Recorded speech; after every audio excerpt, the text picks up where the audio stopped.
The Rube Goldberg Reserve System. Flint West reporting. Section 1.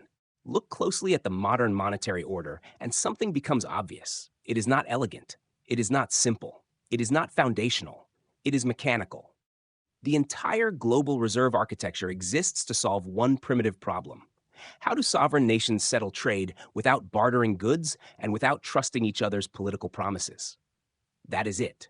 That is the root. Everything else is scaffolding. Instead of confronting that problem directly, the world built an elaborate workaround. Foreign exchange reserves, dollar recycling, sterilization bonds, negative carry, interest rate differentials, sovereign debt absorption, reserve hoarding, geopolitical leverage, a chain of levers pulling other levers, a monetary Rube Goldberg machine. Section 2. The original problem never disappeared. Barter fails because of the double coincidence of wants. One party has wheat, the other has oil, and neither wants what the other is offering at the same time. Domestic fiat solved this within borders. A state imposes a unit of account and enforces its acceptance. Within a legal jurisdiction, currency becomes the settlement layer. But internationally, there is no global sovereign. There is no authority that can compel acceptance. So the problem reappears at the sovereign level. Country A exports goods. Country B offers its currency. Country A hesitates. Why hold a liability issued by another political system? So a hierarchy emerges. A single currency becomes the de facto settlement medium. Today, that currency is the United States dollar, not because of moral superiority, not because of philosophical legitimacy, but because of scale, depth, liquidity, military security, institutional inertia, and decades of accumulated trust. Network effects hardened into architecture. Section 3. The privilege and the burden. Reserve currency status grants structural advantages. The issuer can borrow more cheaply. It can run external deficits longer. It can finance fiscal expansion with global demand as backstop. It can weaponize access to settlement rails. This has been called exorbitant privilege, but privilege always carries tension. To supply global liquidity, the issuer must run deficits. To provide safe assets, it must expand debt. To maintain dominance, it must sustain credibility. This is the Triffin dilemma in motion. The domestic interest of the reserve issuer eventually collides with the global demand for its liabilities. Supply too few dollars, and global trade tightens. Supply too many, and confidence erodes. It is a structural contradiction embedded in the design. Section 4. The insurance mechanism that costs real money. Now examine the other side of the system. Emerging markets accumulate dollar reserves to prevent currency appreciation, to buffer capital flight, to insure against crisis. They purchase United States treasuries. But they do not simply save dollars.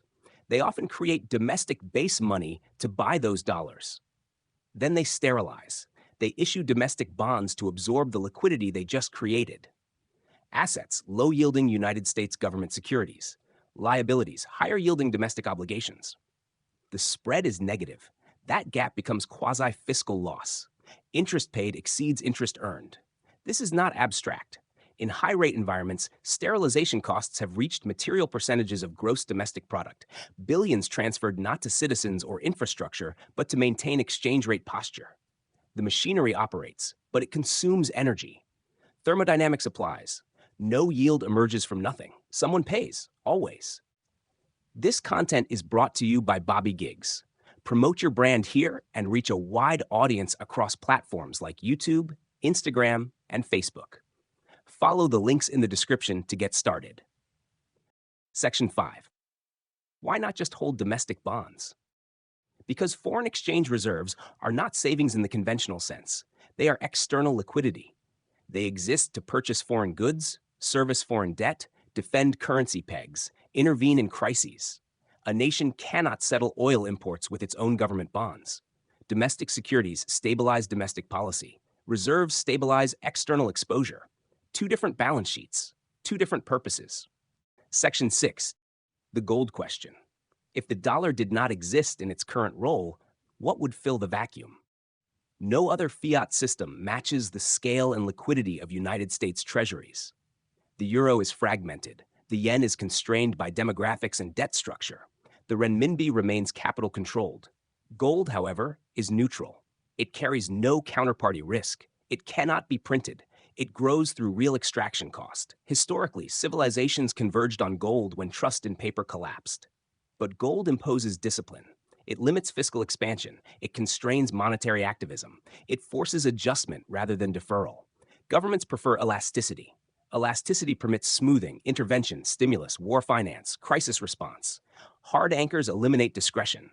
The political system resists that constraint. So instead of a clean anchor, the world built flexible scaffolding.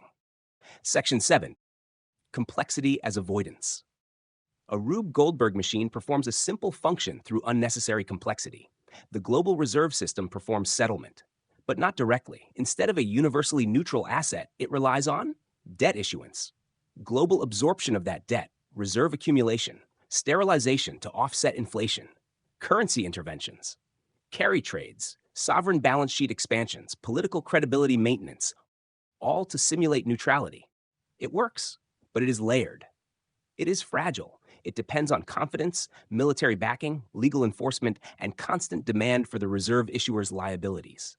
When trust wavers, diversification accelerates. Gold purchases rise. Bilateral trade agreements expand. Settlement experimentation increases. Entropy expresses itself as fragmentation. Section 8. The real trade-off. The system provides a global public good, deep, liquid, safe assets. But it also produces persistent global imbalances, manufacturing distortions, asset bubbles, geopolitical leverage points, sanction weaponization, structural dependency. The question is not whether it functions, it does. The question is whether its costs accumulate faster than its benefits, whether complexity outpaces resilience, whether asymmetry erodes legitimacy. Section 9. Engineering assessment. Good engineering reduces moving parts. Good engineering aligns incentives. Good engineering addresses root constraints directly. This system avoids the root constraint, neutral sovereign settlement. Instead of solving it, it amortizes it. Instead of eliminating it, it manages it. Instead of anchoring it, it floats it. The result is a highly sophisticated mechanism that must constantly be maintained. Remove confidence, and the chain reaction begins. The more elaborate the system becomes, the more energy it consumes to remain stable. Entropy is not a metaphor here. It is a structural truth. No nation-state can sustainably extract yield from pure issuance without real economic output backing it. No sterilization program erases opportunity cost. No reserve regime eliminates trade-offs. The bill is deferred, never erased. Section 10. Where this leaves the system. The reserve order is not inevitable. It is historically contingent. It emerged from post-war dominance, institutional trust, and network effects. It persists because alternatives are incomplete. It endures because replacing it would be disruptive and politically destabilizing. But it remains what it is, an elaborate workaround to an unsolved settlement problem, a machine designed to avoid the simplicity of a neutral anchor, a structure that distributes privilege unevenly while demanding global participation.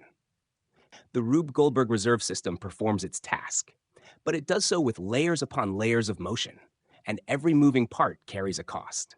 Flint West, signing off.